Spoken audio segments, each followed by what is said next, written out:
before I formally start the session and set some objectives and also the way forward for this session, I formally introduce the program and outline the objectives of this session. I would like to briefly overview the housekeeping points. The session is being recorded and live streamed on STPI social media platforms, including LinkedIn, Facebook, and X. And our speakers who have joined us for this session, they will be given the 2 rounds of questions and for their interventions. And I would also kindly request all the speakers that while they're speaking, please unmute themselves and mute their microphones while others are speaking. And before I formally introduce the objectives, I would like to portray that what STPI is doing under the Industrial Decarbonization Program. We have started this program in 2024, especially to examine the practical pathways for reducing emission through energy efficiency, electrification, clean technologies, and improved resource efficiency. And we also reviewing this program to look into the options how we can strengthen our MRVs, emission data, and access to finance, energy system, policy, and regulatory frameworks. Through this program that we have under the STPI, the Pakistan Industrial Decarbonization Program, we aim to translate international experience into practical sector-specific pathways for competitive and low-carbon industrial future. So today's session, which is on the international pathways for the hard-to-abate sectors, that what are the best practices that are currently being very a good opportunity for Pakistan, and how these practices can be incorporated in the Pakistan context, especially when we're talking about the hard-to-abate sectors. So right now, the debate around low carbon pathways is not on the decarbonization specifically side, but we are looking into the industrial competitiveness, how energy security and access to international markets and long-term economic resilience can be fruitful for the sustainable industrial production and processes. So for this session, we have been joined by our experts with us. We have Ms. Farisha Hidayati, she is the Industrial Policy Analyst from World Resource Institute. Thank you for joining us. Ms. Corina First, she is from International Network of Energy Transition Think Tanks. Thank you for joining us. We will shortly be joining by Ms. Muqaddas Ashik. She is from Policy Research Institute of Equitable Development. Mr. Mashood Urfi, who is the Energy Transition Policy Advocacy Alternate Development Services. And also we have representation from All Pakistan Textile Mills Association, Mr. Asim Riaz, who is the Energy Advisor at Optimum. So before I formally start, I would like to request Dr. Khalid Waleed, who is looking after the Energy Unit and Research Fellow at STPI, for the opening remarks. Over to you, sir. Thank you so much, Saleha. Good afternoon, good morning, good noon, everyone. On behalf of Sustainable Development Policy Institute and International Network of Energy Transition Think Tank, I warmly welcome you all distinguished speakers, colleagues from different countries, WRI, APTMA, Carbon Craft, Pride, and ADS, and different partner institutions, industry representatives, member of research and policy community. Thank you so much for joining us for this very timely consultative discussion on international pathways to a low carbon transition for hard-to-abate sector. When I say this is timely, I say in the context of geopolitical crisis and geopolitical crisis induced competitiveness debate, how we need to transform our industrial sector, particularly making sure that we substitute for imported fossil fuel and we remain competitive. I talk in terms of upcoming distributed generation, particularly in Pakistan, that is the solar revolution, and upcoming carbon border adjustment mechanism by European Union, and what would be the consequence on industrial production, particularly for Pakistan and the developing countries where industrial output productivity is already low. So we need to devise a long-term pathway, particularly learning from international best practices, so that we can implement those practices in very context of our countries to achieve low carbon development, and keeping in mind that hard to abate sectors, they remain part of the equation of climate change, equation of industrial competitiveness, and equation of energy transition as well. So this discussion comes at a particular important moment for Pakistan. If you see it in global context, the first phase of energy transition was largely, about adding renewable energy into the fold. But the next phase that would be very important uh, is bit complex.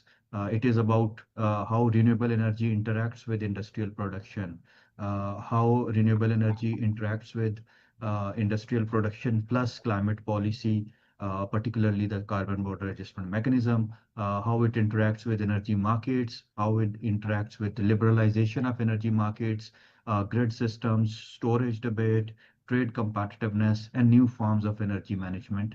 For hard to abate sectors such as steel, cement, fertilizers, chemicals, you name it, and decarbonization cannot be achieved simply by replacing one source of electricity with another. It requires changes in industrial production processes, fuel technologies, infrastructure, and financing, which is very hard when it comes to capital intensity of it, and you see it from the lens of developing countries or global south countries. So it also requires us to rethink the relationship between industry and power system itself, and keeping that the equity debate, industrial competitiveness, and climate justice debate in focus as well. Pakistan has already experienced one part of this equation, the transition equation, that is solar revolution of Pakistan. We are achieving this energy transition. The rapid diffusion of rooftop and distributed solar has changed the economics of electricity for household and businesses, but it has also exposed an important institutional challenge as well for Pakistan. That is our electricity market, grid planning, tariff structures. They were largely designed for a centralized power system, and that centralized power system is already disconnected from Pakistan's industrial base because of affordability issue, because of reliability issue. So we need to keeping these emerging challenges in mind. We need to look for the solution. Those are integrated. We are keeping economy, energy, environment in one equation. Solar is not only a renewable energy story, it is increasingly a power market reform story as well. And when we talk about reform in developing countries, particularly in Pakistan, market liberalization comes in mind. In Pakistan, there is a gradual transition towards what we call it CTBCM, competitive trading bilateral contract market, which is primarily a transition from a single buyer model to, it allows large consumers to produce electricity more directly from competitive suppliers and renewable generators and procure that electricity using this CTBCM mechanism. So in future, these hard to abate sectors, particularly those who cannot have their own electricity supplier, cannot transition to renewable energy, this CTBCM solution or market liberalization and its modality would be very important for Pakistan's context and developing countries context, and for industry because we do have a representation from industry side as well. This can become an important instrument for decarbonization and keeping it economically feasible. That would be the real challenge for Pakistan and developing countries. Instead of treating renewable energy simply as something supplied through traditional grid, industrial consumers should increasingly be able to contract clean power, participate in competitive electricity market, and develop long-term power purchase agreements that support both investment certainty and emission-related policy instruments as well. But again, the elephant in room is that how we are going to finance this transition, particularly in the context of hard-to-abate sectors. Uh, I am really sorry for the noise in the background, but I hope I'm still audible. The next generation of power markets will increasingly involve distributed resources, battery storage, demand response, and you name it, maybe virtual power plants. Keeping in mind Pakistan's solar revolution, maybe these smaller solar units at our rooftop may become a power plant if you aggregate these and they act like a virtual power plant. They can supply cleaner electricity for the industries. But again, we need to navigate our ways so that we devise some policy instruments for hard to abate sector that would be potentially transformative for Pakistan. Summing up this debate and bringing some international competitiveness discussion to the fold, we cannot ignore carbon border adjustment mechanism. Other countries are also devising these similar mechanism, although the pace has been slowed down due to geopolitical crisis. But for export-oriented industries, this is a risk. This is a future risk, and I think this is an opportunity as well, so that we invest in our renewable energy sector, we modernize our grid system, we think about distributed generation system, we link it with the debate of energy storage, virtual power plants, and we connect it with industrial competitiveness. We connect it with hard to abate sectors. I think we can find some financing measures, particularly in terms of carbon markets, climate finance, private sector financing, and how we can devise this public and private partnerships in that regard as well. So industrial decarbonization, again, it is not only related to environmental obligation, it is increasingly becoming a trade policy, industrial policy, or competitiveness policy debate as well. For Pakistan, the central question is not simply how we reduce emission, it is how do we build an electricity and industrial system that is integrated, that allow Pakistani firms to remain competitive in global economy, where carbon increasingly carries a very high price when you think of a future as well. So we need to look for solutions, and we have to make some consultative discussions, particularly involving global north, global south, to discover some convergence paths so that these hard to abate sector they remain part of this debate, and we do not compromise the industrial trade competitiveness uh, for energy transition. So they go hand in hand. I think solution developed through a consultative integrated process, particularly involving global north, global south, China, and other advanced industrial economies, and linking them with global south countries. That is something that we need to uh, look for. So today's discussion should help us address some, very practical questions, and I'm sure it will. And these questions are: which technologies are commercially viable for our hard-to-abate industries? How we can use CTBCM and broader market reforms support for industrial decarbonization, and how should we integrate Pakistan's rapidly expanding distributed solar capacity into electrical system as well.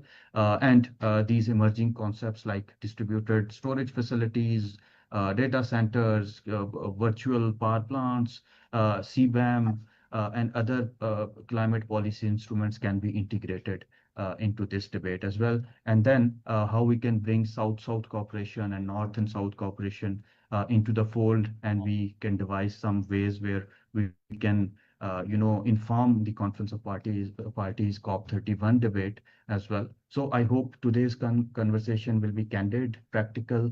We should certainly learn from international experience, but our objective should be ultimately to identify a path that works not just for Pakistan's economic, industrial, and energy realities, but pave a way for South-South and global cooperation as well. So look forward to an excellent discussion ahead. Back to you, Salha. Thank you. Thank you so much, Dr. Khalid, and definitely Our upcoming integrated energy planning is also focused on the energy, environment, equity, and economy. So based on these principles, we could also look into the perspective that how industrial processes would cover all these four indicators, and how that competitiveness can be maintained, and how we can go globally compete in the essence of CBAM and all the key policy instruments of the decarbonization. But the real question is definitely a competitiveness under the different CTBCM and significant indicators like rooftop solar, market liberalization. Thank you so much. And moving forward, we will have Ms. Corina first from International Network of Energy Transition Think Tank. I would request her to officially announce what INET is doing around this theme, and what they are expecting from this overall objective of the consultative discussion. Yeah, over to you. Yeah, thank you so much, and also for giving the opportunity to participate in today's webinar and the discussion. Yeah, I'm Corinna Fürst. I'm the industry lead at the International Network of Energy Transition Think Tanks, in short, INET. INET is an international network of national think tanks from all around the world that are working on energy, but also on industry transition pathways in the national context. And we currently have 32 think tanks as members from 25 countries, so we're quite global.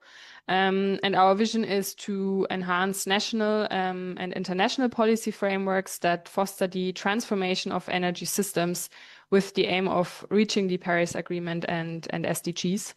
And yeah, concretely in our work, we unite leading think tanks from all over the world to, on the one hand, generate rigorous analysis rooted in the best science, data, and modeling, and to then also turn that evidence really into clear context-specific policy solutions that are relevant for the specific country. And we encourage our member think tanks to speak with an amplified, credible voice for bold climate action everywhere.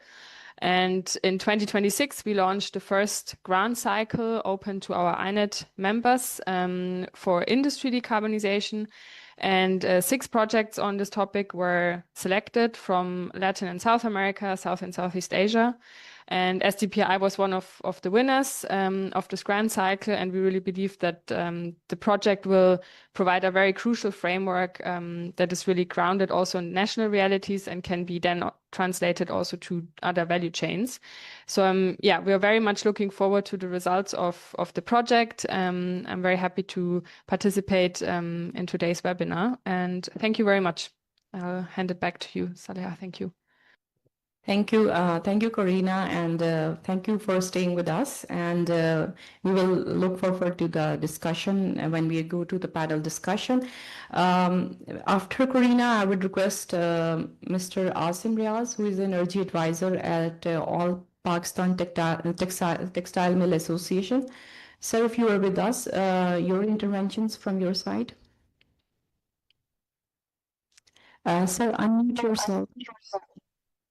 Thank you very much. Absar and I both are available. Our chairman was busy in some important meeting. So that is very interesting topic. Textile sector is different from the cement and the steel, where decarbonization is very difficult, and their temperatures is 1200 to 1400 degrees centigrade. We need heat at 80 to 120 degree, which can be arranged from cogeneration. So we have a pathway where we can easily decarbonize, unlike the other 2 sectors which are mentioned in STPI's letter. So we can achieve decentralization. First, we need to have measurable targets. We need to focus that which greenhouse gases we need to mitigate, and then technologies are available and interventions save money, and textile is export oriented, so we have targets like CBAM and others, so it benefits us financially, and then sequencing pathways are available. And I would like to say that we already have installed more than 400 cogeneration plants. According to SNGPL data, they say that we have 300 cogeneration plant in their network. And SSGC say that they have more than 150 cogeneration plants that are already installed.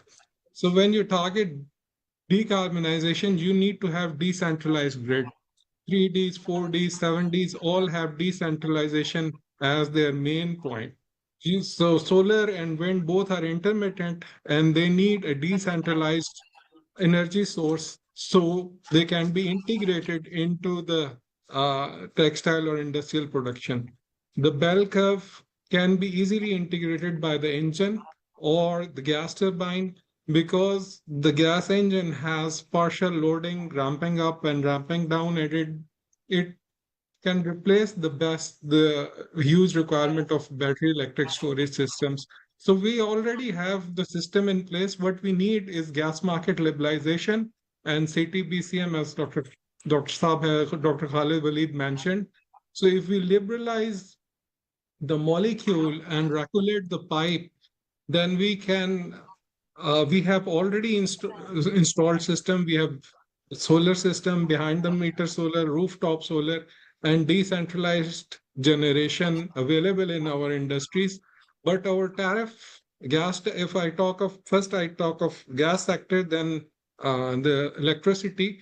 Our tariff was increased in October 2023. We were paying 1100 per MMBTU. It is increased to 3500 per MMBTU within 18 months. Then a levy is imposed up to 1400 rupees. So our tariff went to 4900.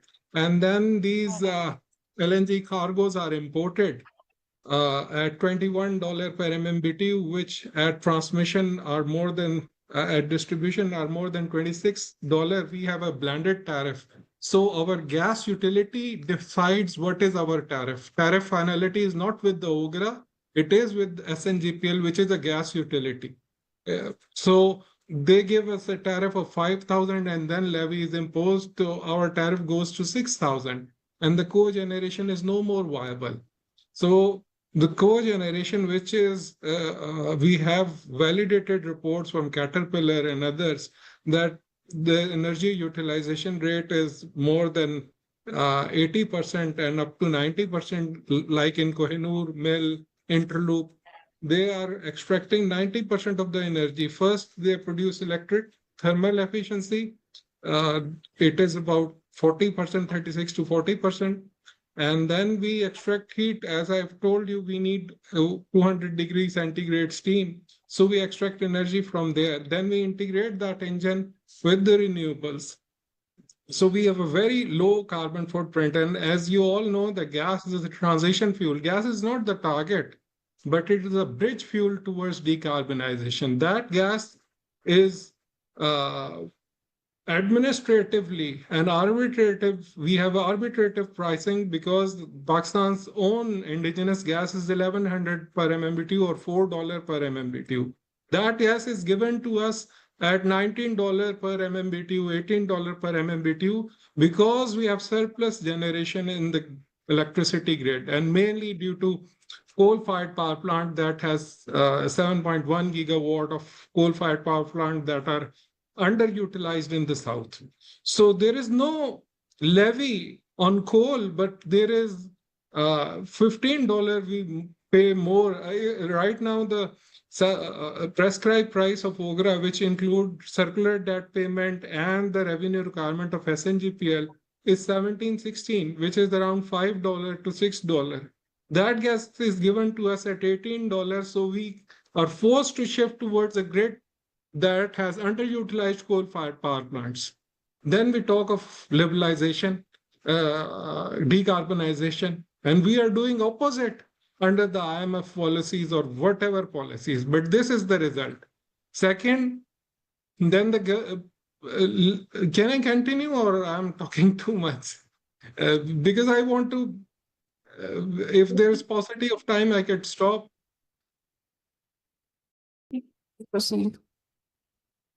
You can go ahead, please. Okay. Okay. We have actually depletion of indigenous gas. Pakistan is a rich endowed country. We are not poor endowed country. We have rich endowment. According to a Trim Division Department, we have 272 TCF of natural gas that is available in our country. And 64 TCF is realized, and 20 TCF is left. But due to huge circular debt, we love importing energies, and we imported LNG. Then we replaced it by coal, nuclear, hydro, solar. We imported 60 gigawatt of solar, right? 52 gigawatt last year and 7 gigawatt we imported till date this year. So we have imported like around 60 gigawatt of solar. That has replaced our LNG demand. So we had surplus LNG. We were curtailing our indigenous gas, and circular debt mounted from 400 billion to 3.7 trillion. So we get a liquidity crunch in upstream.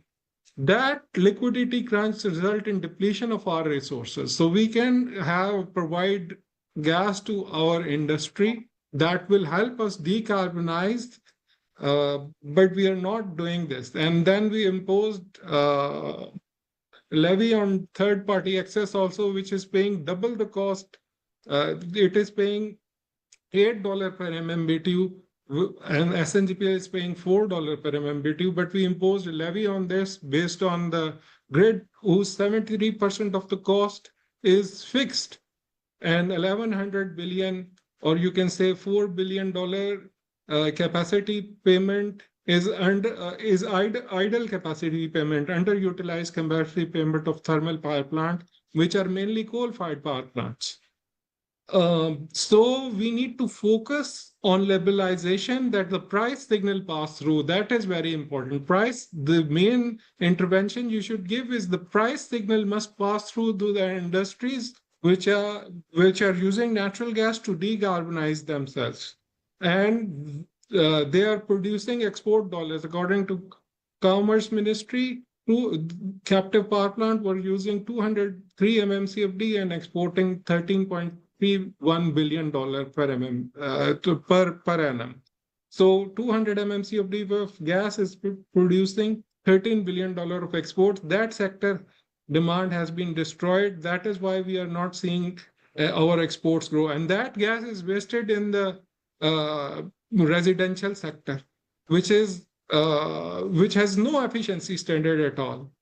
We are wasting our precious resource in residential sector, which can be shifted to solar and other solutions. Now I come to CTBCM. CTBCM is stuck in the use of system charge. They don't want to, it appears, because first wheeling case was in 2015. And the captive power plant, the main report behind it was a USAID report, which said that single cycle captive power plant should be shifted to the grid. But when they implement the policy, they included cogeneration. That report did not say, and that report mentions that 1 cent wheeling should be allowed. So if you allow wheeling at 1 cent, there will be massive solarization in Pakistan. We will go to 100 gigawatt. And then they say the grid will become destabilized. The CTBCM electricity will pass through from the grid. Grid will not destabilize.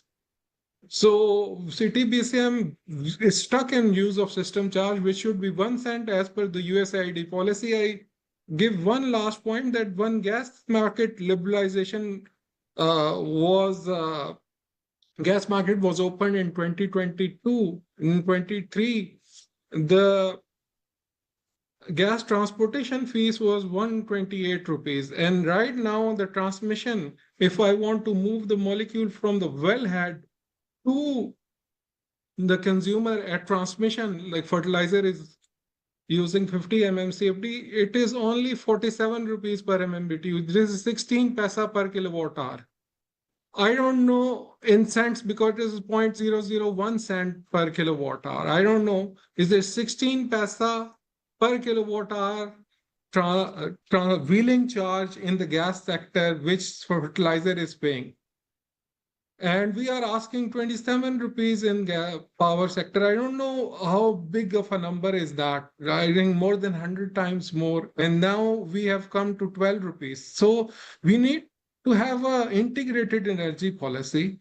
And that the distribution side was 188 per MMBTU last year, but there was demand destruction of captive in SNGPL. So they increased their demand destruction and they increased the distribution tariff of the shipper to 293 rupees per kilowatt hour. So there was no cost causation. And secondly, UFG has no cost causation. The shipper has all the industrial consumer that has 3% UFG. There is all our industrial dominant SMS as per the Pakistan Gas Network code. There is no UFG there because I've seen the SMS wise data.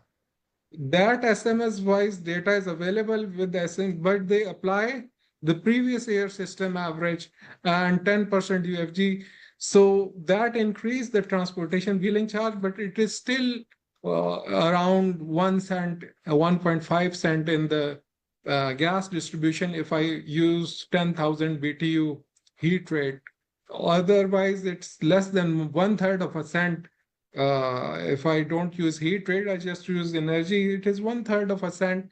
I can wheel the molecule. So why don't we apply the same when we get to electron? We say we have surplus capacity, we have 500 billion, 400 billion of AT&C losses. If you consider surplus idle capacity, that is 73%, that should be 30%. And you have 25%, 20% of AT&C losses, more than $1 billion, then you should also consider it for captive policy, because captive policy has no AT&C loss, 0% AT&C loss. It has no idle capacity. I will end there. In the captive calculation, levy calculation, they have used 1 rupee as our capacity payment for the captive power plant.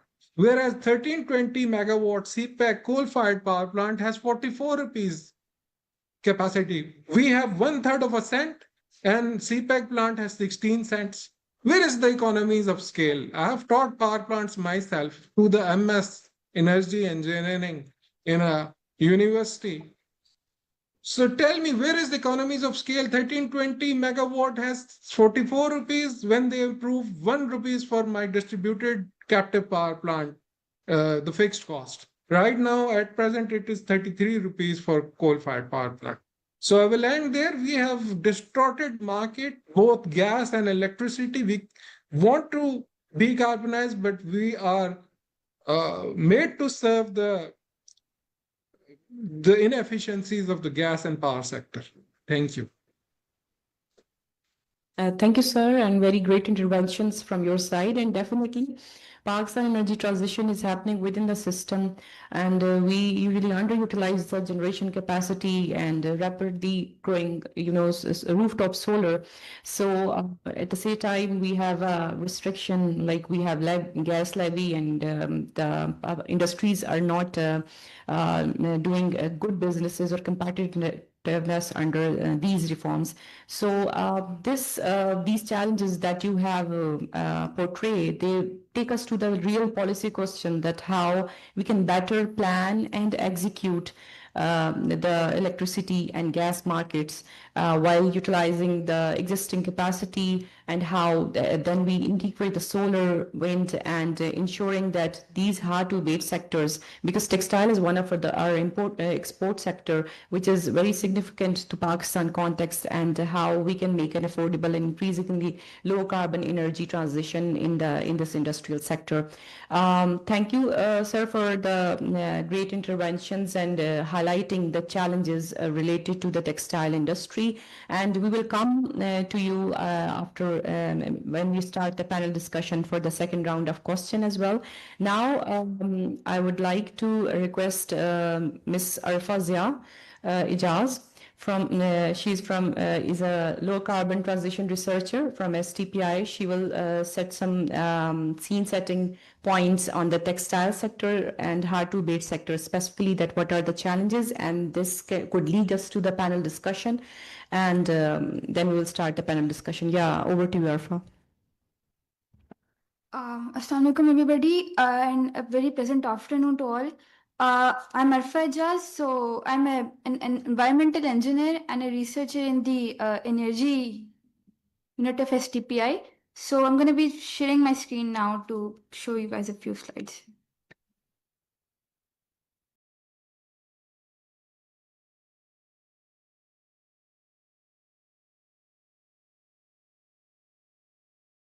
I hope everybody can see my screen. Okay, so I'll be setting the scene to the presentation a little bit. So reindustrialization is being sort of reframing decarbonization as a determinant of trade competitiveness, capital access, and technology positioning, especially in terms of clean tech. Alongside that, we're seeing that carbon intensity is increasingly being, priced into market access in the form of CBAM, green taxonomies, and even in procurement, such as embedded carbon disclosure requirements, which is sort of, making emissions data into a trade and finance variable. So for today's scope, we'll be focusing on the hard-to-abate sectors, specifically, spanning cement, steel, and textiles in Pakistan, but with a little more focus towards textile in this discussion. Because these are the sectors that sort of combine high emissions intensity, trade exposure, and narrow abatement substitutability, which is why we term them as hard to abate. So, as for the need for decarbonization, we see that there's some drivers there, including global climate commitments, tightening regulations, and consumer expectations even, along with investor scrutiny, which are sort of accelerating the journey towards our low carbon economy, instead of one that is based on fossil fuels. So if we talk about the cost of inaction, we see this compounds into three risks. One is asset stranding. The second is tariff exposure on carbon intensive exports. And the third is, potentially being excluded from, diversifying supply chains that do now screen for embedded carbon. If we see the upside, if this transition is managed proactively, early movers can be able to convert compliance cost into an export basket resilience, which allows for green premium markets, lower long run energy cost via electrification, of course, and first mover positioning in clean tech manufacturing, which is also being taken up quite rapidly. If you talk about the case of hard-to-abate sectors in Pakistan's industries, and specifically steel, cement, and textiles, the case for cement is sort of like our steel sector. Sorry, talking about steel first. Our steel sector is largely import-based, which sort of flips the usual stranded asset framing that I just mentioned in the previous slide. The opportunity that we have here is to sort of bring in decarbonization technology, which can sort of act as an entry point to build domestic capacity in terms of localization even, and sort of instead of importing carbon intensive steel, we can move towards low carbon steel development within Pakistan through decarbonization technologies. If you talk about cement, the case for cement is, it involves a lot of coal, and coal is essentially sort of a controversial fuel. And here the case stands for fuel switching and thermal efficiency. If we talk about decarbonization of this sector. Along with that, cement already is inside CBAM's reporting scope. So, efficiency gains could, of course, lower fuel consumption of coal, if we talk about it, per ton of clinker, and, act as sort of the fastest way to cut both emissions and exposure, while, process level decarbonization is sequenced behind it. Along with that, now we move towards textiles, hence the star along with it, because it's the focus of today's webinar.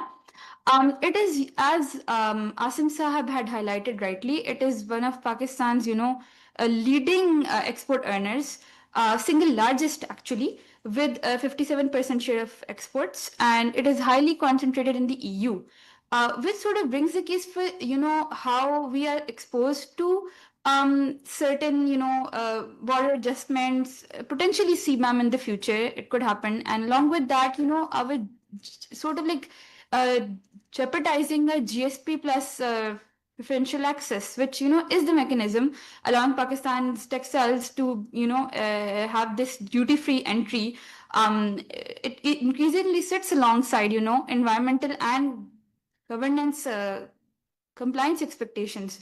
So basically, as colleagues from Aptama had highlighted as well, market access itself, is becoming one of the key leading aspects in this, and it is starting to depend upon or be shaped by the same factors, same carbon intensity metrics that decarbonization improves. So if I talk about the policy frameworks exist in Pakistan right now, we have the third iteration of the NDCs, which targets an economy-wide emissions reduction of like 35 million tons of CO2 by 2030. But it doesn't really specify what industry's role is in achieving that, in reaching that point, and basically there's no clear sector mandate or accountability if we talk about them.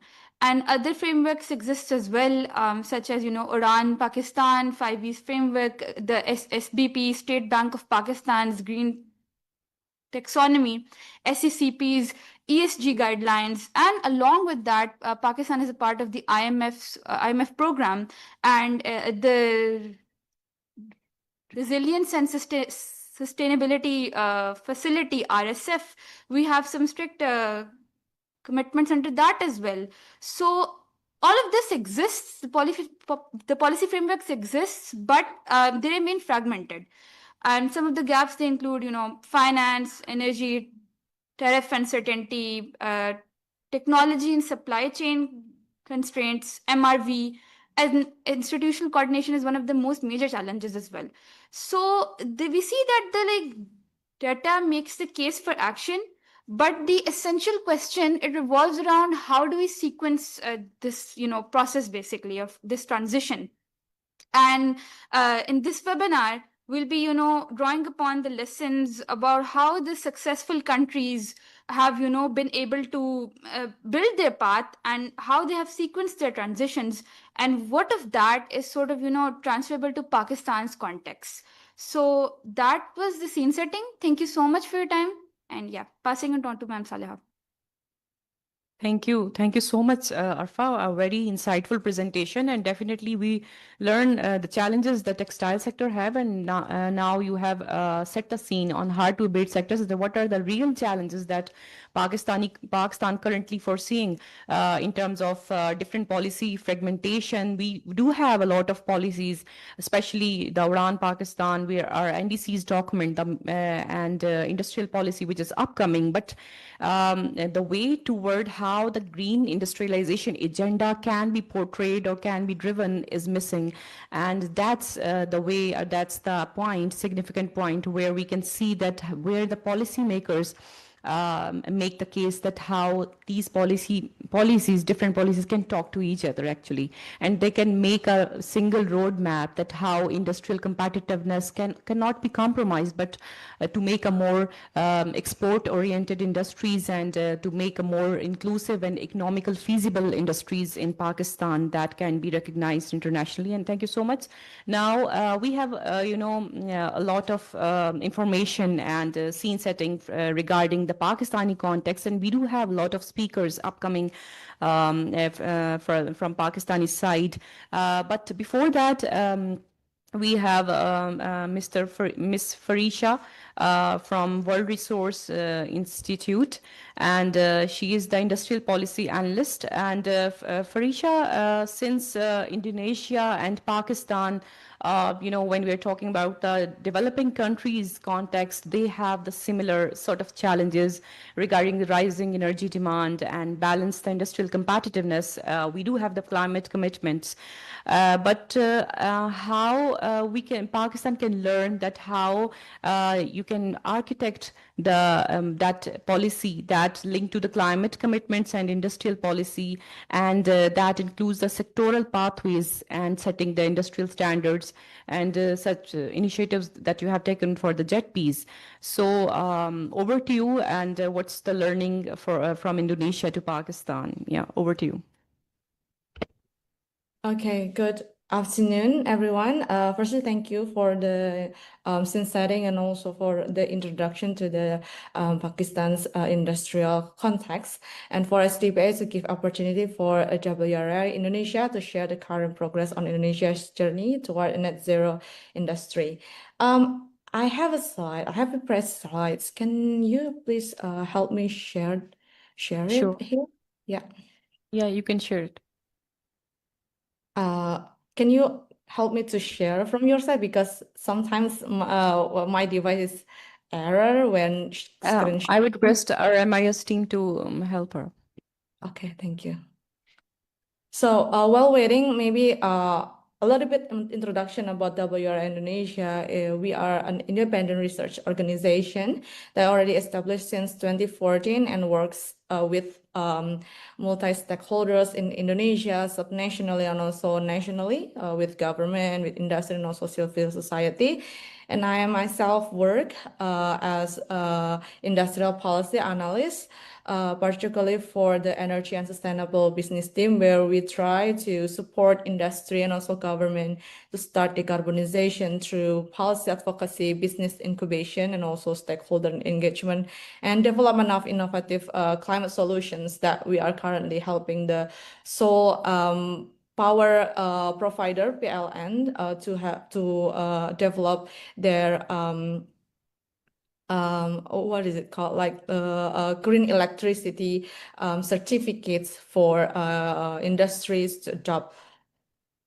Yeah. You can share your screen now. Let me try. Okay. Well, I hope it will work, but sometimes my connection, no, not my It's connection, visible now. device. Yeah, you can go ahead. Yeah, wait a second. There's a setting here. Oh, okay. All right. So next, please. Thank you for the help. Okay, next. So in Indonesia context, in slide 4, after this slide.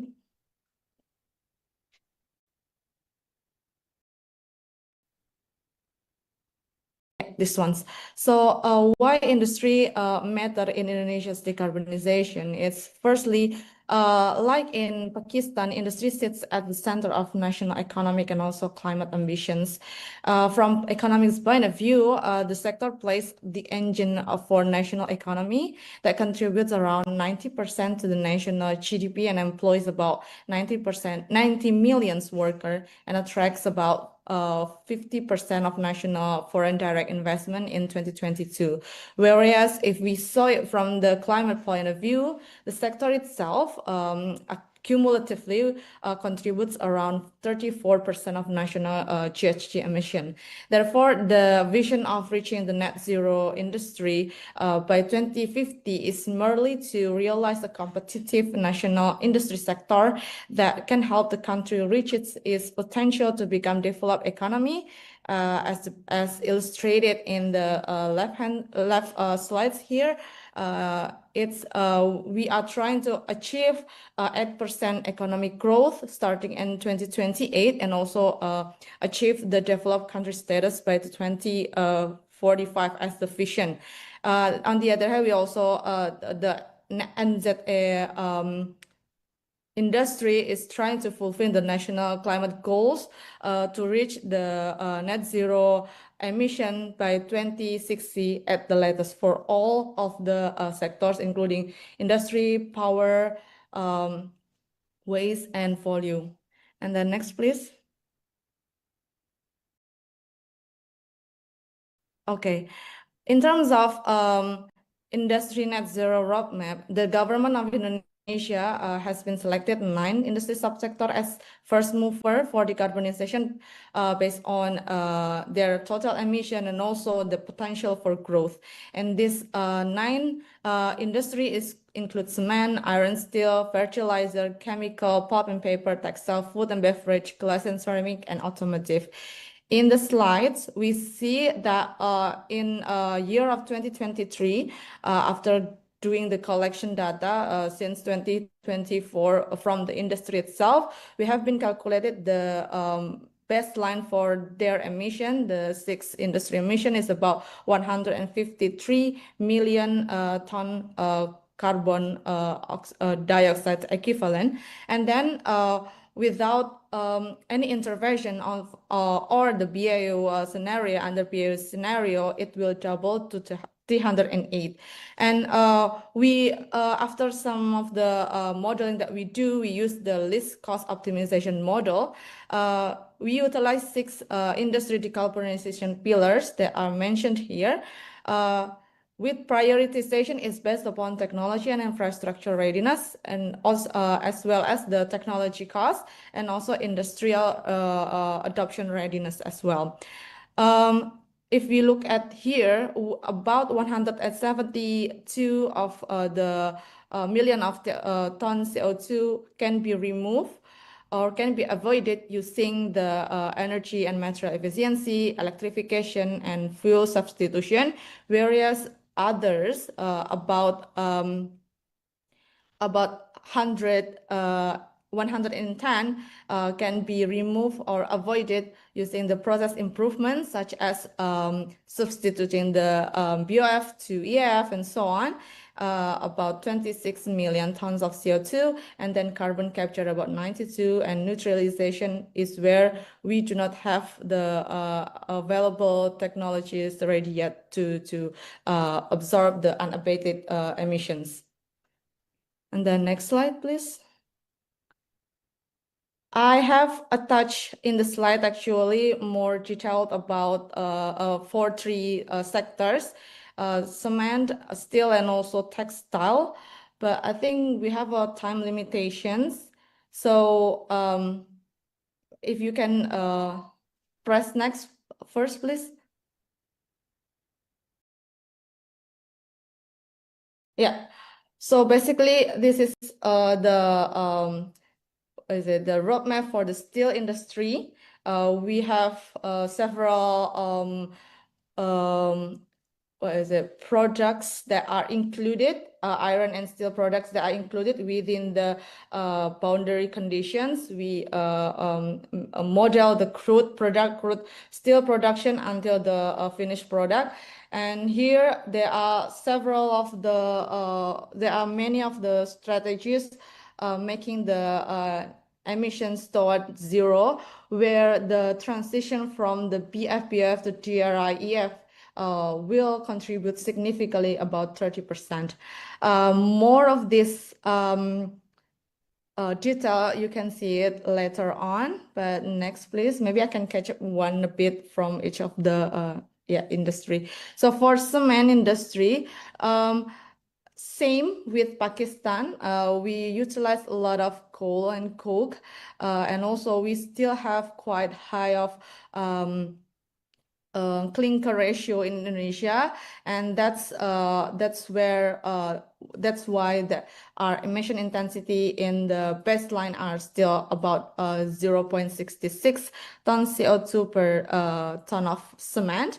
And to decarbonize in 2050, the CCU adoption is very crucial, where it can remove about 60% of the emissions emitted by the cement plant. And then the increase of the percent of thermal substitution ratio using biomass will remove another 10%, and clinker factor reduction will reduce about 10% of the emissions in total. And then next.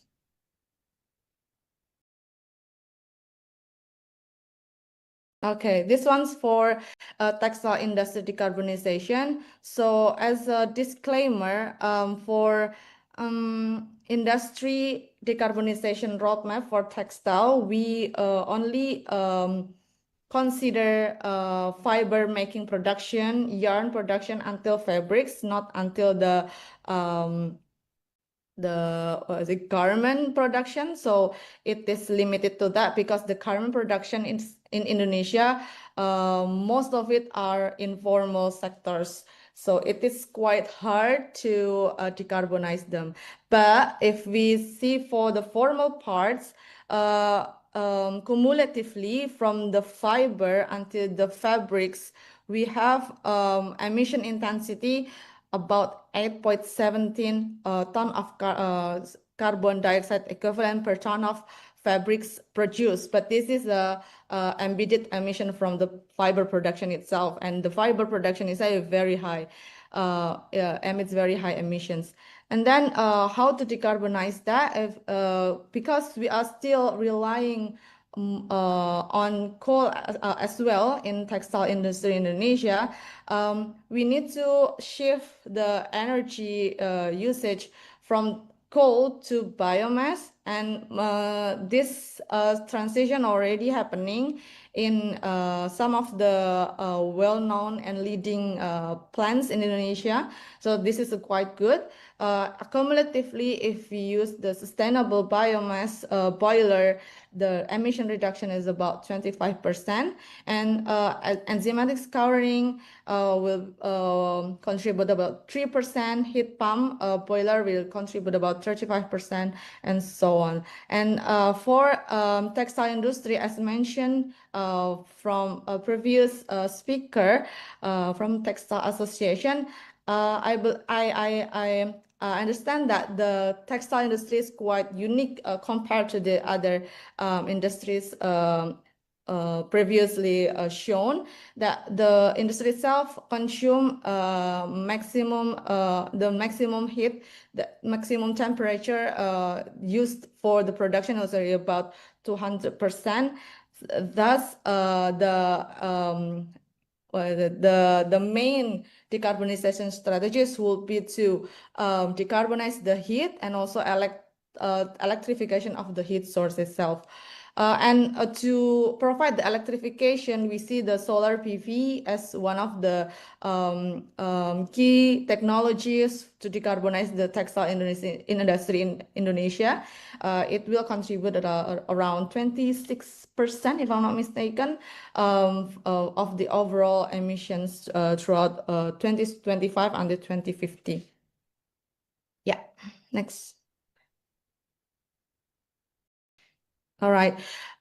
If we try to accumulate all of the technology sequencing to become available and implemented by the industry, we have calculate the investment requirement. Overall, the cumulative investment will be around $290.5 billion between 2025 and 2050 to procure all of the energy source and also clean material source that we have been listed here on the right-hand side. And if we try to reflect it to the increase of cost of production, most of the industry, most of the products produced by the industry will have a significant increase of cost of production, but ranging like glass and ceramic will increase about 70%, but on the other hand, such as the textile, just increased about 7%, and pulp and paper even even they do the full decarbonization plan, they will become more competitive. Energy saving, cost saving of about 9.1% and so on. I didn't put it here, but yeah, maybe if later on I can share it to you. Next.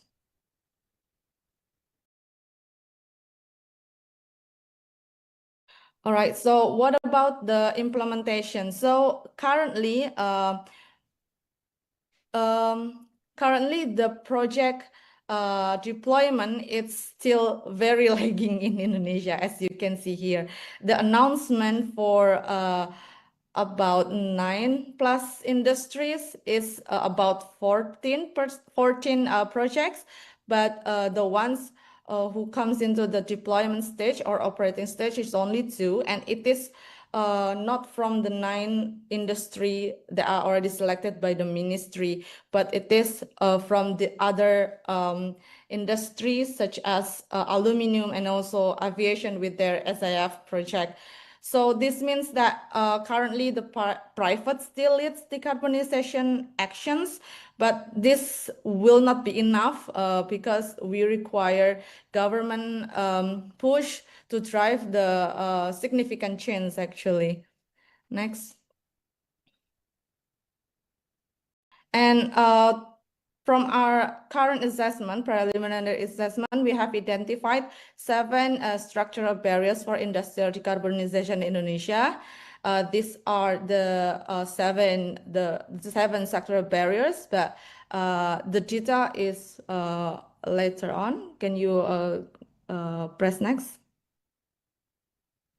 So first, regarding the business health and financial ability, we have tried to analyze from the 9 sectors how are their business condition compared to the increase of investment, increase of cost production required to decarbonization. So amongst 6 of the hard-to-abate sectors, we see only 2 can absorb the cost of going green. Meanwhile, the others are not, because we see here, we see that the LCOP is much higher for cement, not for steel, fertilizer, olefin, also nitric acid. That's for business side. Meanwhile, for financing availability in Indonesia, as mentioned before, we require about 290 billion USD, and currently our climate budget, national climate budget, is limited to only 215, with the use for mitigation action only 6.2%. So this leaves a very huge gap to decarbonize the industry. Hence, we highly requiring private investment and innovative financings from public-private partnership and so on. And then next, about the market. The demand for the green product in Indonesia is not there yet. There is no demand for green market. The only feasible demand, you can press next. The only feasible demand is from the export market, and most of all is requiring the compliance readiness. We see here on the left graph, there are about 47 billion dollar is a potential market for the green product, but only in Indonesia we only tap to the 6.02 from the export of the green steel currently, but the others are still not tapped yet because we do not have the any compliance and also mandate for industry to going green. Next, please.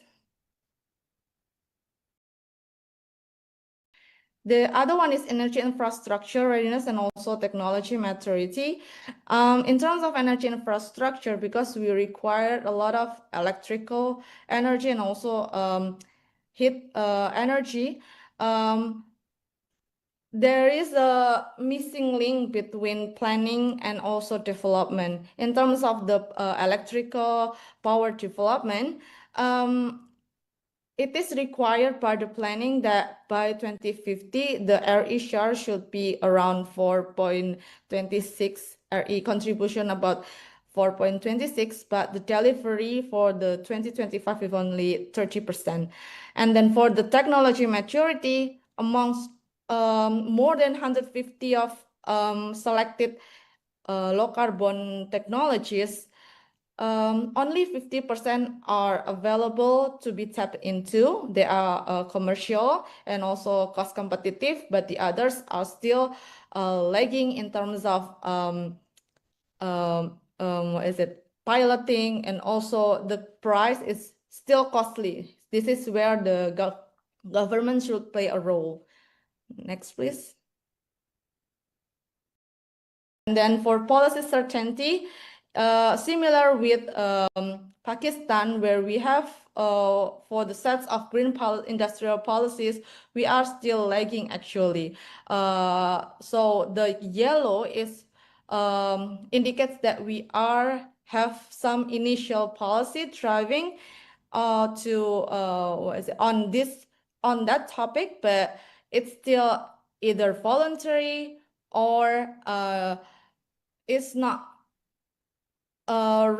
it's not targeted rightly. So the result is industry actors are still not encouraged to do the decarbonization actions at all, except for the ones who aim for export. Next, please. So this is what we are trying to address in our next study, where we are trying to develop timely and structured and also binding decarbonization policies to achieve the net zero industry. So what we are trying to do first is actually to align national climate target with the economy planning, because currently we are trying to use the opportunity of the government change now as the lever to do the rediscussion with them. And then next we're trying to do the analysis of the what kind of infrastructure, not what kind of infrastructure, but we have identified the infrastructure needed, but how is the supply for it, and then how to create the demand for it, and so on and so forth. And that will be covered in the second book of this decarbonization roadmap. So for this is our plan to do the sequencing of policies. Maybe will be covered within 1 or 2 years from now. Next. And from our point of view, from Indonesia's point of view, there are a lot of transferable lessons from Indonesia's net zero industry journey, because we see that we have a lot of similarities here. But the first one that I want to highly recommend is to build industry and government buy-in through competitiveness benefits and also market access strategy. In this case, in Indonesia, amongst all of the 9 industry subsectors that we are helping to build the decarbonization roadmaps, only 1 or 2 sectors are not well aligned, but is acknowledging the roadmap as an ambitious roadmap. Hence, it is a good opportunity to use and scale it as a national policy in maybe in the near future. And then the second one is to translate and align the climate economic development planning goals. And then the third until 5th one is to focus to push the first movers of decarbonization to adopt the roadmap with easing their doing of business and also creating their demand and also building their infrastructure requirement and so on. And then from that first movers experience, we could refine the existing MRV system and harmonize the requirement between ministries. In Indonesia case, the industry sector is binded by at least 3 ministries, Ministry of Environment, Industry, and also Trade, which have a very different point of view of one topic such as scrap steel, where industry sectors, Ministry of Industry view it as a alternative material, whereas for the Ministry of Environment view it as waste, so that they treat it differently. And then the seventh action will be to restructuring the national budget prioritization and design innovative and competitive green financing instrument. In Indonesia context, currently our national budget for energy is heavily supporting the fossil fuel usage by making a lot of subsidies for gas, for industries, and also coal for industries, and also power. So that makes the fossil fuel generated electricity and also energy is cheaper, but visibly look cheaper, but it's not.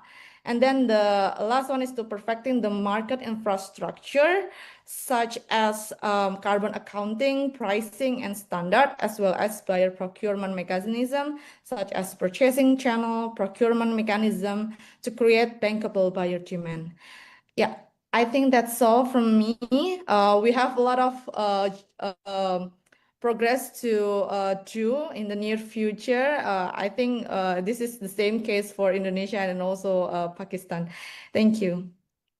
Thank you. Thank you so much, Ms. Farisha, and very insightful presentation and a lot of learning, and definitely on some common grounds. When we relate to Pakistan, there are policy uncertainty, and also we need to figure out the common ground where industrialists and policymakers and government can sit together and make a single roadmap for the industrial competitiveness and industrial productivity, so we can move towards the low carbon pathway. And one of the challenges that you definitely highlight is the MRV system, that how we can strengthen that. And this is a very significant case in for Pakistan context, that we have limited emission data, MRV capacity, and without data requirement, data reporting, we cannot actually strengthen the MRVs, and we cannot simply make stronger NDCs, which is currently missing in Pakistan case. So this has portrayed me to our next speaker, Mr. Subayl Najib, who is program director for Carbon Craft. Sir, based on your experience, you're working directly with the industries. I have talked about the biggest challenges, the MRV system, data credibility, and data reporting in the industrial sector. So what practical challenges you see that can make a credible transition to low carbon pathway, especially when there are a lot of debate going on the high energy cost, and we have continuously reliance on the energy sources, outdated technologies, and also the international compliance and international obligations that that we needed. So any immediate steps that industry take to address these challenges, so they can strengthen the MRV system and also address the challenges they have. Yeah, over to you. Thank you so much, Salia, Ved, and entire SDPI team for putting me in. Very insightful presentation by Farisha. I was astonished to see that the challenges you guys are facing for steel is very, very much similar to what we are facing with textiles, because these are the highest, what should I say, foreign exchange earners for our country. Well, before I dwell into answering the question forward by Salia, Let me introduce myself. I am Sayed Najib, working as Program Director for the industrial leg of Carbon Craft, which we also call as the phase 2 for Net Zero Pakistan Coalition that was made 2 years ago. Policy is something that every speaker, almost every speaker, especially very Subayya sir, factually, could you please come closer to the mic because we couldn't listen you. really, Yeah. it might be due to the internet. I'm sorry for that. Okay, no, it's fine now. It's fine now. Go ahead. Should I start from the beginning? Or No, should I no, you continue? can continue from where you left. So policy is something that certainly is the main point, as very rightly mentioned by the APTMA's team. We have crucial challenges when it comes to the energy prices. We are facing an energy unit of 16 cents per unit compared to 7 cents in the very same region in Bangladesh.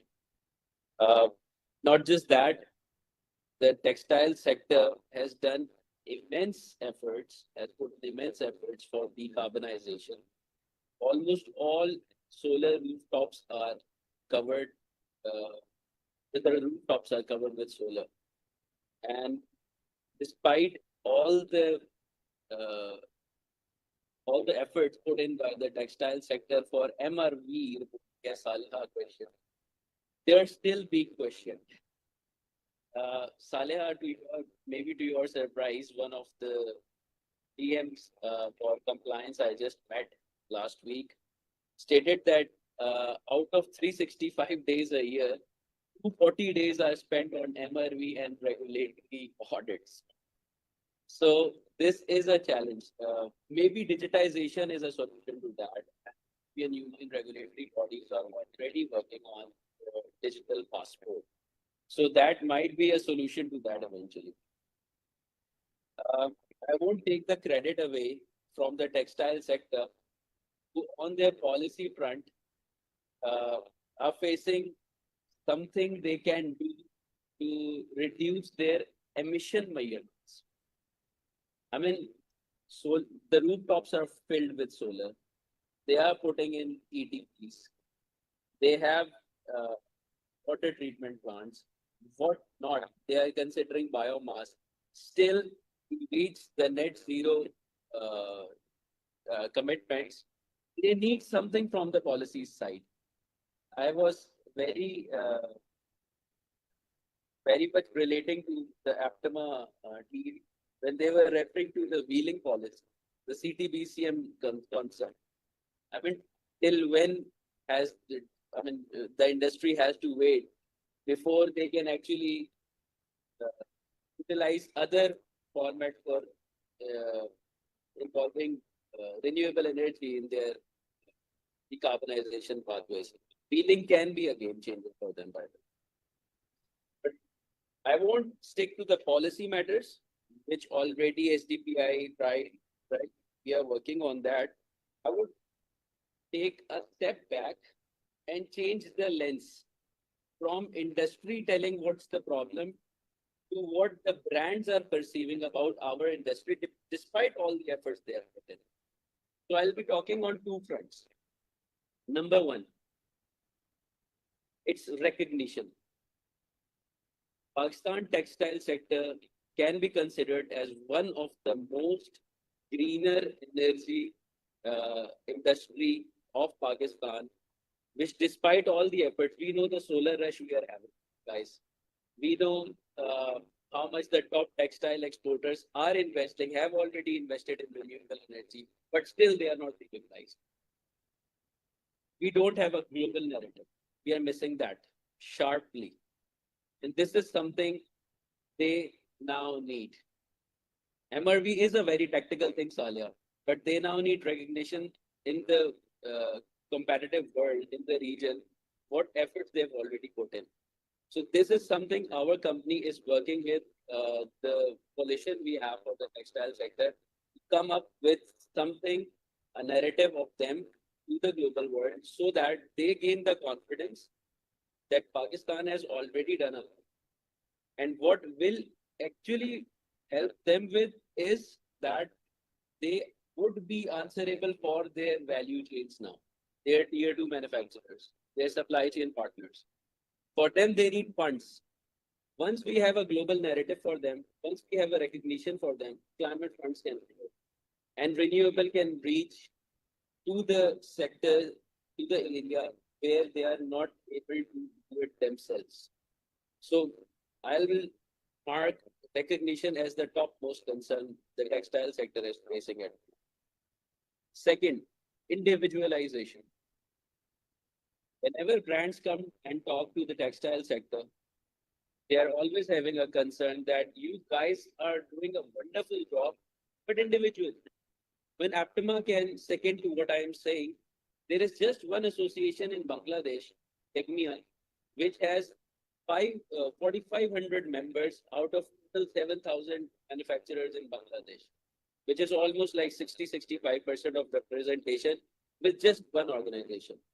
But despite having such rigorous, effective organizations like Aptima, Pakistan Textile Coalition, what not, Pragma, we have a lot of channels for communication, but there still exists individualization. Only 900 of the total textile manufacturers are associated to some of these associations out of the total 5,000 plus. So we are into a crisis of individualization. We are lacking a brand for Pakistan itself. You know what? The brands that are coming, now the brands are talking about the brands like Adidas, Nike. Whenever they are coming to Pakistan textile sector, they're asking them for something common. And maybe the policy thing, the chaos in the policy, the wheeling, the CTBCM conclusions might help them to come up with a common project. I mean, they can set up a very large solar park. They have the capacity to do that, but they are not being allowed to do that. So renewables can lead to net zero roadmap only if the policy allows them to do. My last point would be that if we support our industry from the policy side, renewables will flow. They have the capacities to do that. They have strong MRV internal systems, by the way. Saleha spending 240 days out of 365 days in auditing and reporting is a hell lot of our time and resource. They are already working on that. But the challenge is how quickly we, as I would say, the policymakers can help them, bring them into a stronger coalition and to address their needs. That's all from my side. Thank you so much, especially for putting so much effort in days. And yeah, a lot of challenges on the MRVs, and definitely we need to figure out that how these can be addressed and strengthened. Moving towards our next speaker, we have Mr. Mashood Urfi, who is ETO, Energy Transition and Policy Advocacy from Alternative Development Services. Mashood, from the start of the session, you have listened to all the speakers, especially from Aptima side and from the international perspective, and also from the local experts, that the grid reliability, energy costs, are the major, hurdles right now, or the challenging situation for the industries. We need a long-term planning in that case. So what are the if we look into the industrial perspective, that industries are rapidly, deploying rooftop solar and other distributed energy solutions. What are the key policy and grid planning issues Pakistan needs to address for the industrial self-generation support, rather than creates further pressure on wider electricity system, and how this transition can be more feasible and economical while not compromising the industrial competitiveness and their industrial processes. Your takeaways on that, yeah. Thank you, Salia. First of all, please confirm if I'm audible. Yeah, loud and clear.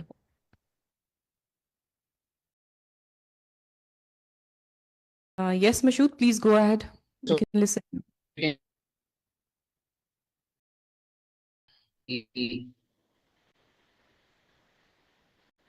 I think your internet has some issues. Salia,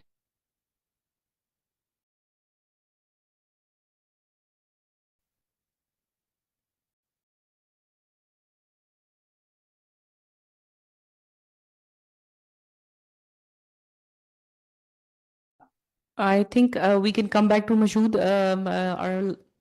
Mashood, can you listen us? yes, I can listen. Yeah, please go ahead. Okay. Okay.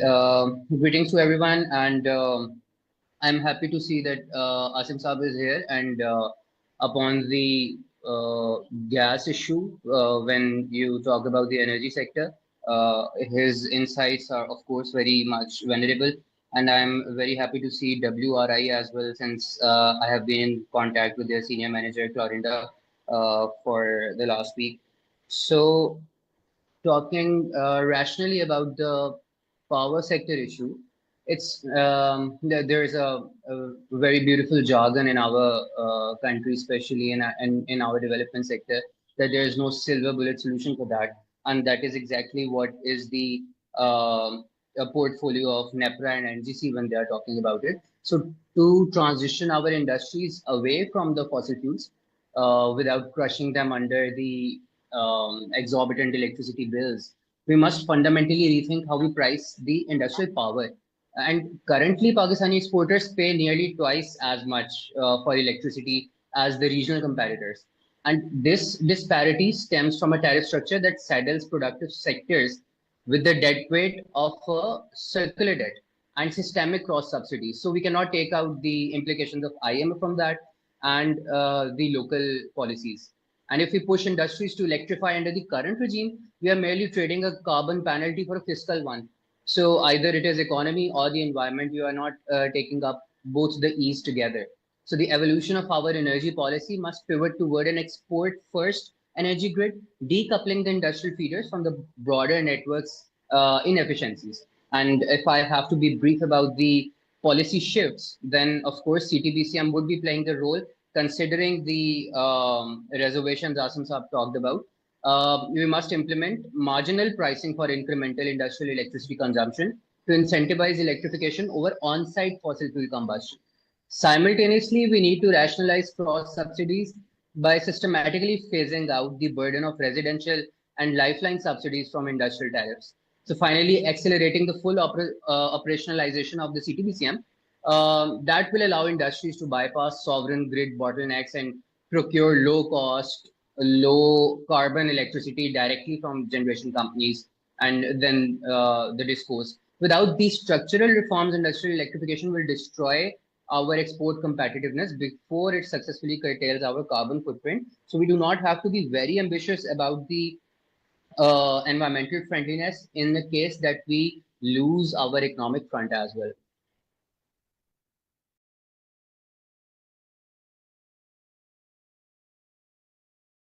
I hope that answers the question. Yeah, thank you so much. Thank you, Mashood. And we'll come back to you for the last recommendation session. Now, moving forward, we have Ms. Muqaddas Ashik. She is from Policy Research Institute for Equitable Development.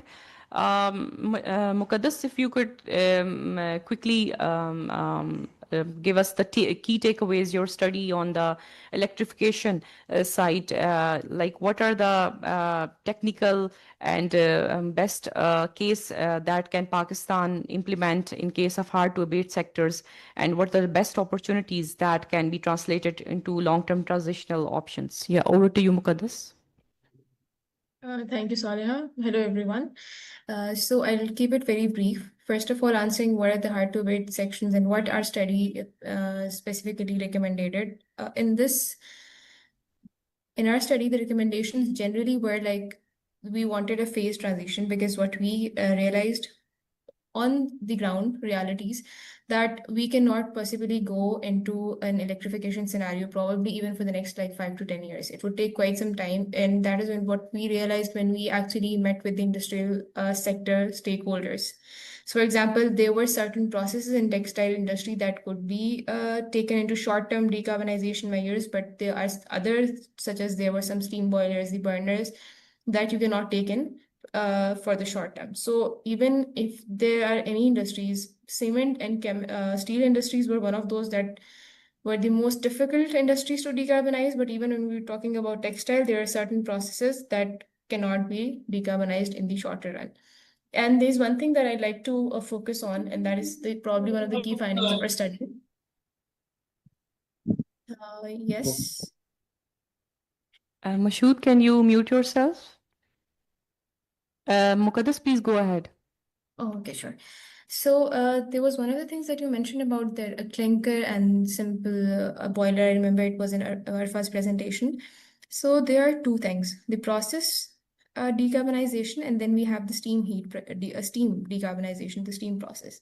The process heat decarbonization is particularly very difficult. For example, if I explain you in very layman terms, the amount of energy required to produce the same intensity flame from electricity or solar is way more than what it is required from coal or any such fossil fuels. So that is the most hard to abate sector that we have, especially that is the issue in the steel sector. As for the process steam is concerned, that is where we can intervene, because the boilers that are used, they can be retrofitted. Then we can have solar heaters, and solar heaters were one of the most efficient appliances that we thought could be integrated. Now, another key aspect from our study was because we performed a grid, or we can say a transformer readiness assessment. We wanted to look at the IGCEP and the TCEP, and we wanted to see in the longer run and even in the shorter run how ready is our grid to integrate the demand that would be generated from industrial electrification. What essentially we realized was So what essentially we realized in the whole context was that while we do have some planning, implicit planning, which was obviously not planned for industrial electrification, but the generation scenario, which was the high demand generation scenario in the IGCEP, that does support the industrial electrification. And we can probably have the generation mix that can accommodate for the electrification until at least 2030. But that is again, when it passed around 2035, that is where we had issues with the generation mix as well. But the major issue that lied, as per our study, was in the transmission and distribution side. Even if we, let's say, on the higher quanta where we have 32 kV lines, we might have some sort of accommodation that is possible for the industries. But when we come to the distributed transformers on the 11 kV lines, that is where we saw pure network configuration issues. And even while we had overcapacity at certain feeder levels in different distribution companies' region, we still see that those overcapacities were still overloaded, and we had congestion issues. We had frequent trippings. For example, we had over 100 trippings in a certain distribution company's region for almost every day. So that's quite a significant and an alarming factor that we realized. So essentially, I conclude the main findings. Yes, there's potential of industrial electrification across the industrial sector in Pakistan. But then again, the potential is more suitable and feasible if we do it in phases. And alongside that, I think with the policy, alongside that, I think we really need some sort of grid readiness assessment and also the involvement of such demand patterns in the IGCEP and TCEP planning. And just last, what I would really want is that we need to develop a business case for the industries. The government needs to move towards proactive subsidies rather than reactive subsidies. For example, you need to stop subsidizing fuel and probably incentivizing the innovative technologies in different industrial sectors. Yeah, so that is it from my side. Thank you.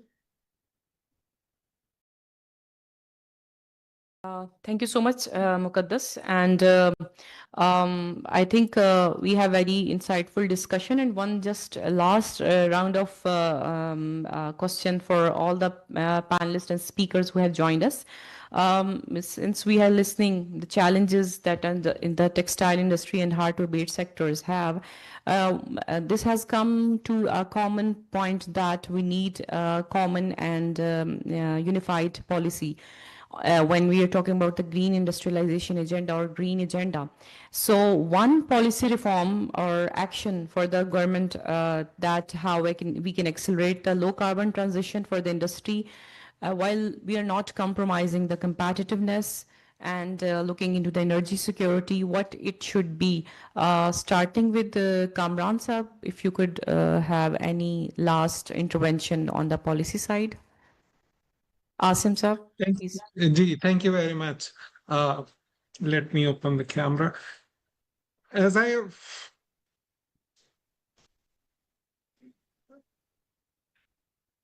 camera nahi chal raha.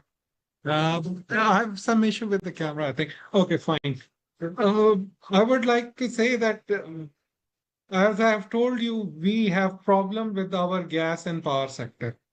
The industry wants to decarbonize because the export is towards the Western countries for whom the climate security is paramount or the first importance. After the Hormuz crisis, energy security has become one of the major issues for all the world, but they are climate conscious. The Northwestern Europe market. That is why they are importing LNG. And TTF went to $82 and it will go to $33 per MMBTU this winter. But they are still not changing their energy mix because they think the gas is a cleaner fuel and it is a bridge fuel to decarbonization. My major intervention is that we need to liberalize the gas market and we need to liberalize the power market. You need to regulate the pipe and liberalize the molecule because the molecule prices are not the same. LNG is 3 times expensive than indigenous gas. And within indigenous gas, the price depends upon the petroleum policies and the PCAs and other factors, zones and other factors. So all the molecules are not at the same price. So you need to liberalize the molecule. The main problem with the gas sector is that it has arbitrary pricing and administrative allocation. So if you give us the molecule, we want to decarbonize. We will install engine. Don't worry about it. We want to install solar. And if you liberalize the electricity market, like I've told you, the USAID report itself recommended 1 cent wheeling, then you will see massive installation, massive solarization of the industries. And the gas is required to balance the intermittency of the renewables. More battery electric storage systems are getting cheaper. We are heading towards sodium batteries and other. It will be a game changer. But right now we have assets that are installed, including cogeneration, which are declared by World Bank, IMF, and multiple other agencies as clean technology. I've read more than 140 reports that declare CHP or cogeneration as clean technology. So we have already installed these turbines assets in our industry. You just need to liberalize the gas market and implement CTBCM at 1 cent or optimize wheeling charges. That is it. Thank you. Thank you so much. Thank you, Asim Saab. Now moving towards Ms. Farisha, if you have any last interventions on how to make industrial competitiveness more sustainable and not compromised on their processes.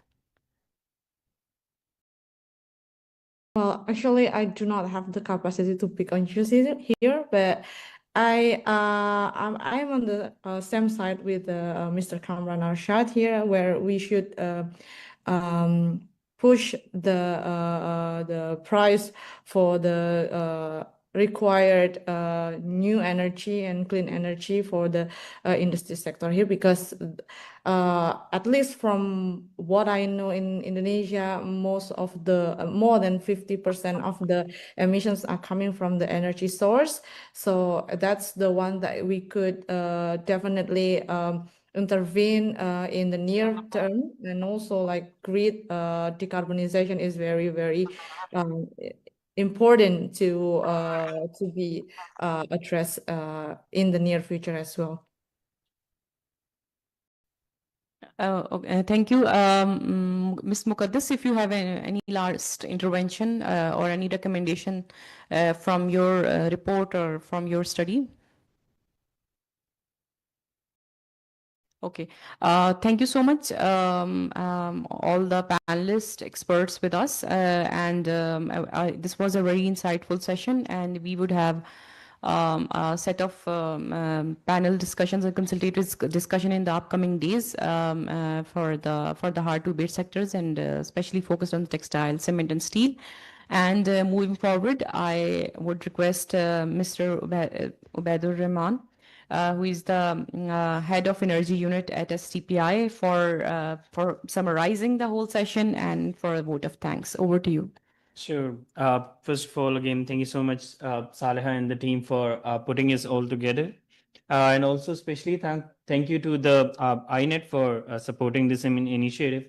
I mean, there's already a very good consensus of what the experts are suggesting. I think there is an understanding of this within the key departments as well. So how do we exactly go about this is the question that we need to further advocate. But let me thank and highlight a few of the many points that were mentioned by the speakers. Firstly, again, coming to Asim Ayasab. So the very first interaction I had with Asim Saab, it was when, again, I was one of the assignments to analyze the Jamshoro Joint Venture Limited, JJVL, and we actually had a very interesting discussion on the industrial gas sector reforms. And one thing that I can kind of assure all of you is that what reforms Asim Saab was advocating back then are, again, the most pressing issues for the industry now, and for some time, particularly as of now, everyone is just kind of thinking around the same. So thank you, Asim Saab, for bringing those points and keeping those points up on the agenda constantly. Now, just to kind of mention a few of the points that Asim Saab highlighted was that definitely textile has a decarbonization pathway, but it runs to a market reform side and not just the fuel switching angle. So the sector already has a cogeneration capacity, the best integration is in place. And what is missing is the gas market liberalization and locking of CTBCM's wheeling and the use of system charges disputes that actually are kind of there for, again, a very substantial time now. Without any clean decentralized energy flow, it cannot actually be that competitive. Secondly, the capacity payments and a distorted gas market issue. Again, structurally, some of the very pertinent issues that still exist. We do have multiple levies. There's, again, we all know, a depleting domestic gas reserve, and also the stranded capacity payment obligations that both you as well as Mashood kind of mentioned within the document as well.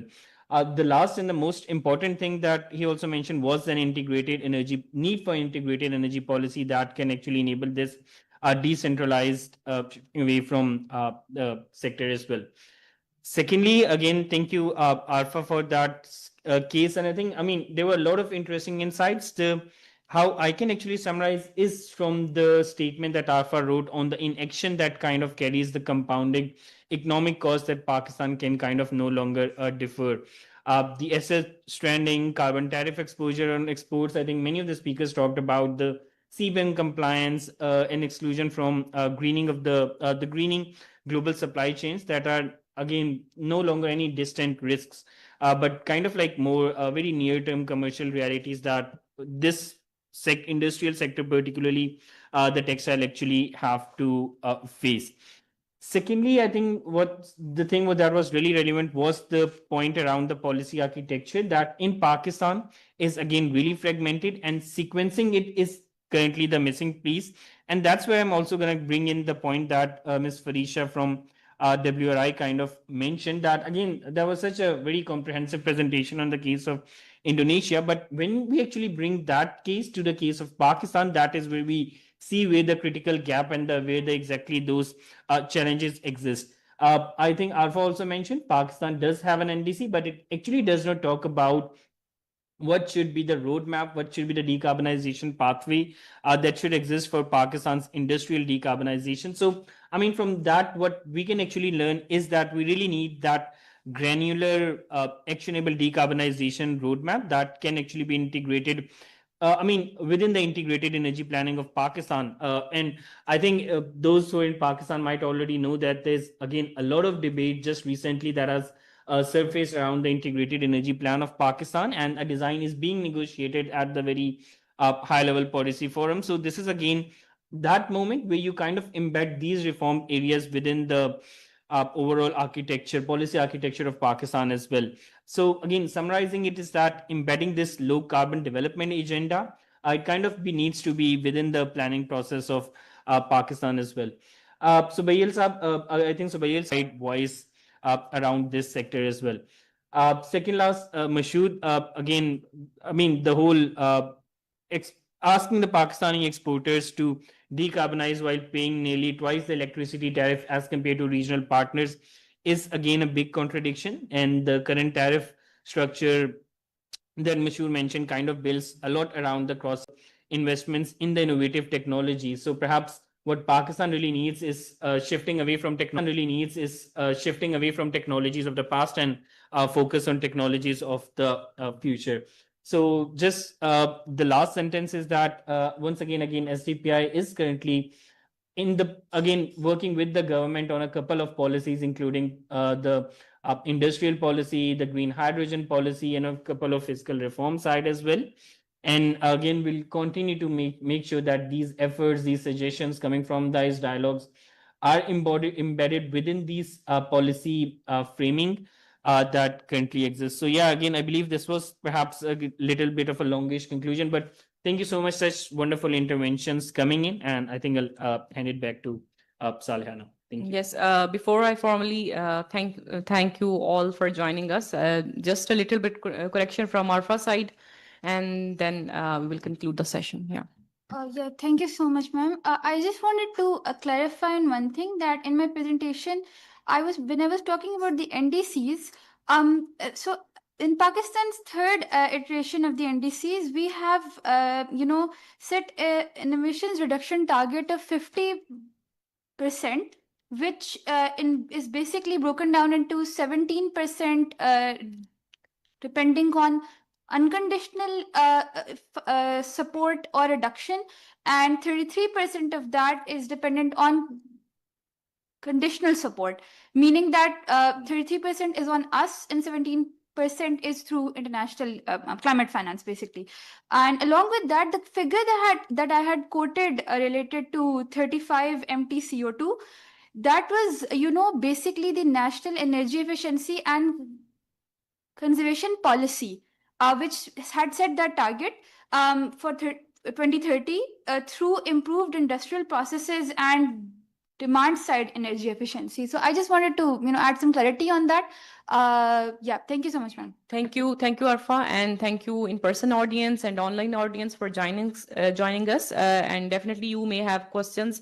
You can send us on STPI page where we can respond to your questions, and we will have further sessions on industrial competitiveness on the CBAM, on the financing side as well in upcoming days. And please have a look on our social media that will be showcasing over there. And thank you, Corina, for being with us, and because INET was the co-host on this with us. And thank you from Aptima, from all the experts who have joined us, Ms. Farisha, Ms. Subayl, Ms. Muqaddas, Mashood, and Dr. Khalid, Ubaid, Arfa, Inshra, for your hard work and for the insightful remarks. And thank you, and have a good day. Thank you.